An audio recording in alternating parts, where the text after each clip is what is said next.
11:34 hours, Central Persian Gulf, sea state 4, wind from the southeast at 18 knots.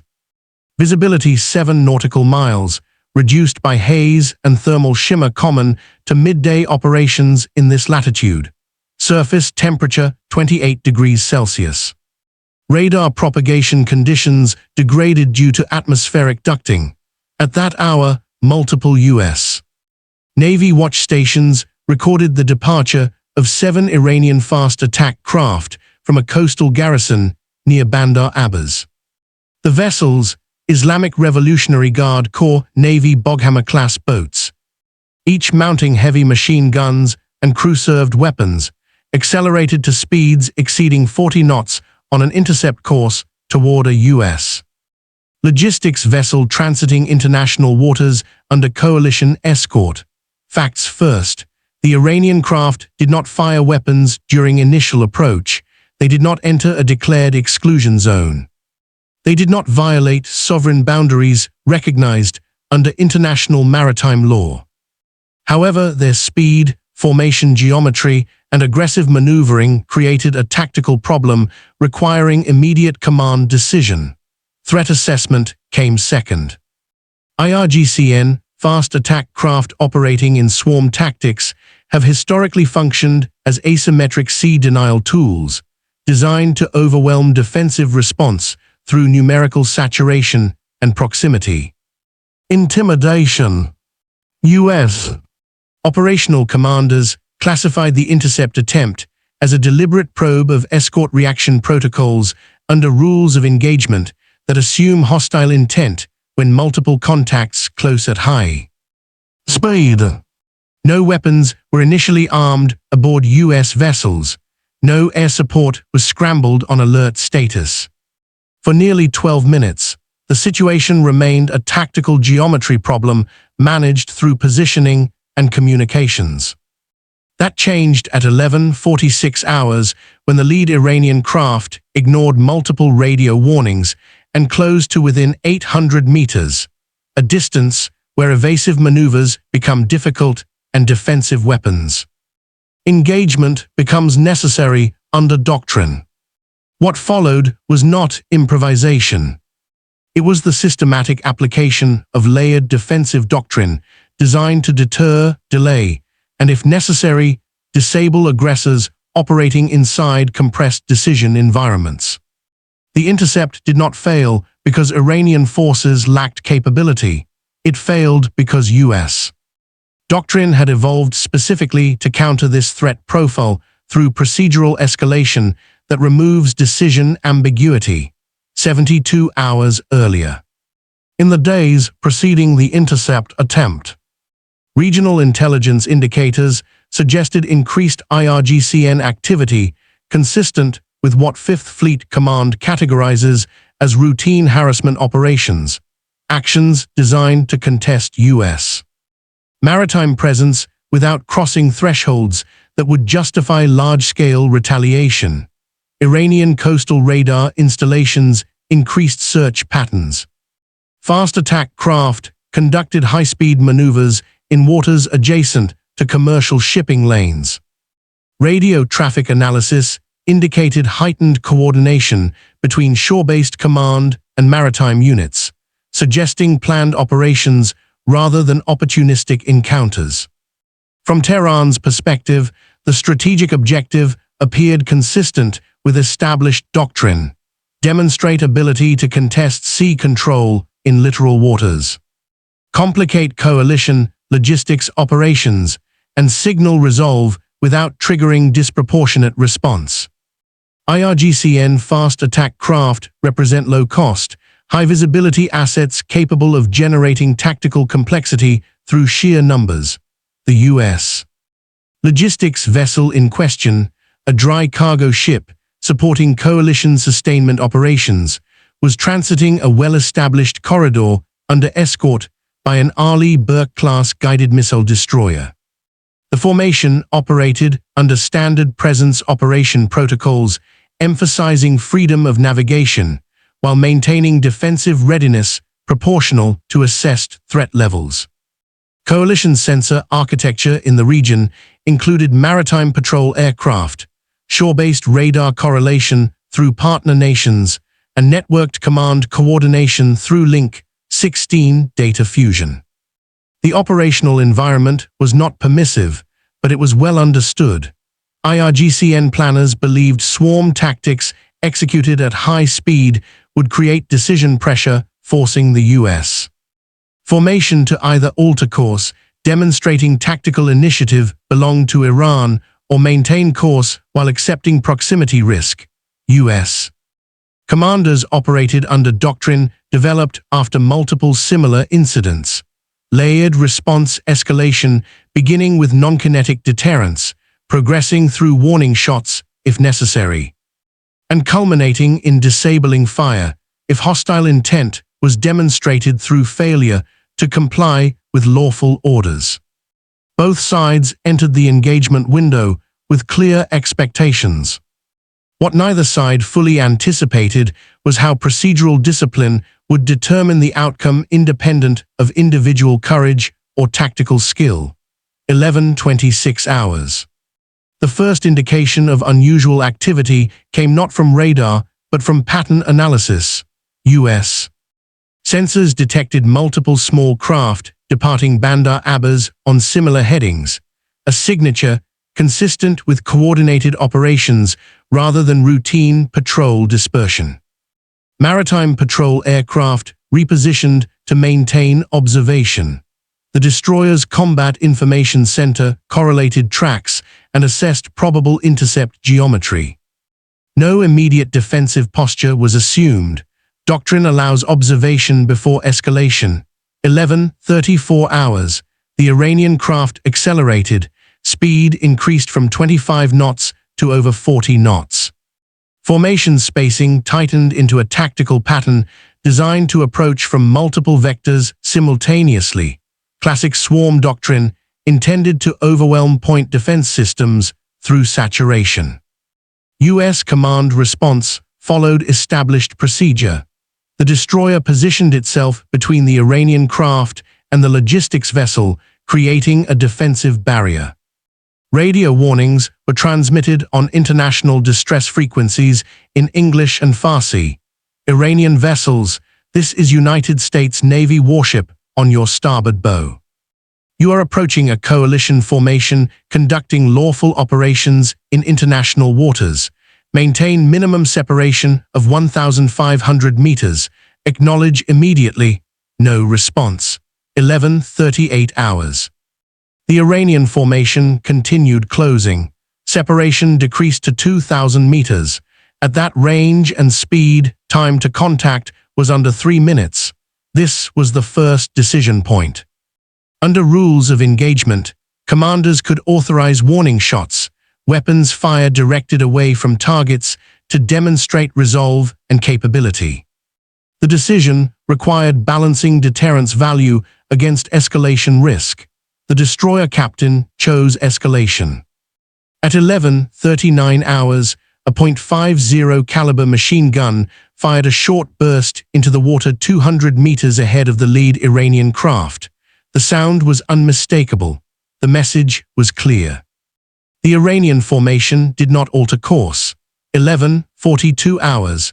Separation decreased to 1,200 meters. Iranian craft began erratic maneuvering, sudden turns, speed variations, unpredictable heading changes. This behavior served dual purposes: complicate targeting solutions for defensive weapons and create the appearance of aggressive intent without committing to direct attack. U.S. sensors tracked each craft individually. Fire control systems generated solutions automatically, updating continuously as geometry changed. No human targeting decision was required, yet technology provided options while commanders retained decision authority. Coalition aircraft overhead transmitted real-time imagery to surface units. Tactical picture remained clear despite Iranian maneuvering. Sensor fusion held without degradation. 11:44 hours. The IRGCN formation split. 4 craft continued direct approach while 3 maneuvered to flank the U.S. formation from alternate vectors. This was the tactical evolution U.S. Doctrine had prepared for multi-axis saturation designed to divide defensive attention and create gaps in coverage.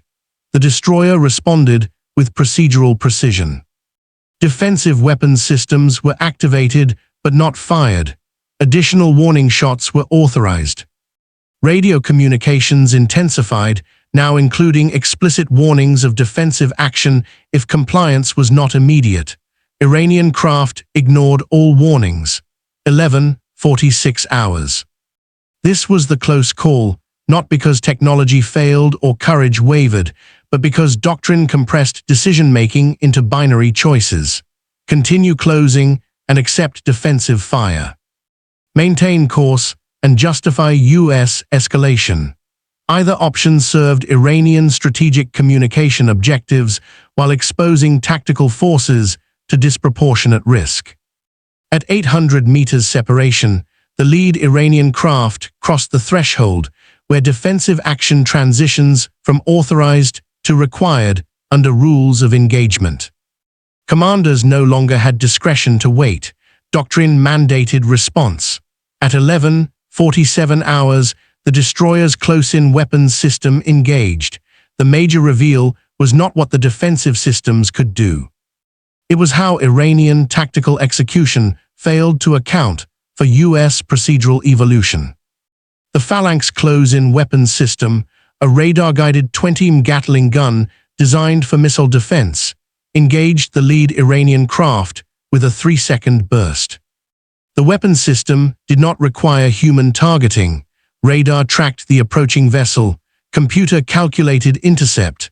Weapons fired automatically once authorization was granted. The result was surgically precise. Rounds impacted the Iranian craft's engine compartment, disabling propulsion without detonating fuel or ammunition stores. The vessel lost speed immediately, coasting to a near stop within seconds. The second craft, observing the lead vessel's sudden deceleration, executed a hard turn away from the U.S. formation. The remaining Iranian vessels followed within seconds, not retreating in panic, but disengaging according to tactical judgment that the intercept attempt had failed. Post-engagement analysis showed that Iranian commanders had operated under assumptions that no longer matched U.S. doctrine. Previous encounters had involved lengthy radio exchanges, warning shots at safe distances, and eventual disengagement without weapons impact on vessels. The expectation was that U.S. forces would exhaust non-kinetic options before authorizing disabling fire. That assumption was outdated. U.S. doctrine had evolved after multiple harassment incidents to compress escalation timelines. Warning procedures were standardized and time-limited. Once thresholds were crossed, defensive action followed procedurally rather than requiring extended command deliberation. Iranian tactical competence was not in question. IRGCN crews demonstrated skilled boat handling and coordinated maneuver execution. Their failure was strategic, operating under threat perception models that did not account for doctrinal changes designed specifically to counter swarm tactics. The disabled Iranian craft presented an immediate secondary problem. Under maritime law, vessels in distress require assistance regardless of prior hostile intent. U.S. forces provided that assistance while maintaining defensive posture. A coalition helicopter deployed to verify no casualties required immediate medical evacuation. Iranian crew members were observed abandoning the disabled craft into life rafts, suggesting engine damage rather than catastrophic hull failure. Restraint operated at every level. Weapons engagement was limited to propulsion systems. No personnel-directed fire occurred. Assistance was rendered promptly. The message was clear: defensive action would be swift and effective, but proportional and professional. Within 2 hours, Iranian recovery vessels arrived to tow the disabled craft. U.S. forces maintained observation but did not interfere. Radio communications remained professional and procedural. Coalition command initiated immediate after-action review. Legal advisors assessed compliance with rules of engagement and international maritime law. Sensor data was archived for potential diplomatic or legal reference. Iranian state media reported the incident as aggressive U.S. provocation against routine IRGCN patrol operations. Notably absent from official statements was any threat of retaliation or claim of casualties. Diplomatic language emphasized sovereignty concerns rather than military response, suggesting Tehran recognized the incident occurred within legally defensible parameters. Back-channel communications through regional liaison structures conveyed U.S. position. Defensive action was proportional and procedural. Escalation was not sought, but similar future intercept attempts would receive identical response. Strategically, IRGCN behavior patterns adjusted. Subsequent patrol operations maintained greater separation from coalition vessels. High-speed intercept attempts decreased measurably in following weeks. The tactical calculus had changed, not because Iranian forces lacked capability, but because U.S. response had become predictable, swift, and effective. The incident did not resolve underlying strategic competition in the Gulf. It established clearer boundaries within which that competition would occur. Both sides learned. Neither side achieved strategic advantage. This intercept attempt did not fail due to Iranian tactical incompetence or technological inferiority. It failed because U.S. doctrine had systematically addressed the swarm threat through procedural evolution that removed ambiguity from defensive decision-making. The lesson is not that fast attack craft are ineffective. It is that asymmetric tactics designed to exploit hesitation become predictable once response procedures are standardized and authority is pre-delegated to commanders operating inside compressed timelines. What remains unresolved is whether future Iranian operations will adapt to this reality. Asymmetric maritime doctrine is inherently flexible. When one tactic becomes countered, alternatives emerge. Unmanned vessels, subsurface approaches, or electronic warfare could replace high-speed swarm tactics while pursuing the same strategic objective. Contesting sea control through methods that complicate conventional response. The deeper strategic problem is not whether U.S. forces can defend against current IRGCN tactics. It is whether deterrence in confined waters can remain stable when both sides operate under compressed decision timelines that minimize space for miscalculation recovery. In the Persian Gulf, where proximity is constant and ambiguity is operationally unavoidable, doctrine must preserve options for restraint while enabling decisive action. That balance is difficult to maintain when engagement windows are measured in seconds and tactical success for one side appears as strategic provocation to the other. The intercept failed.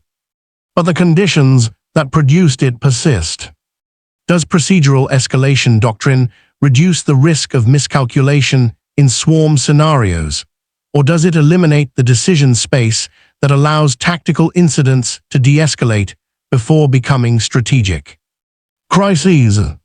How should rules of engagement evolve when asymmetric threats deliberately operate inside ambiguity zones? Share your analysis.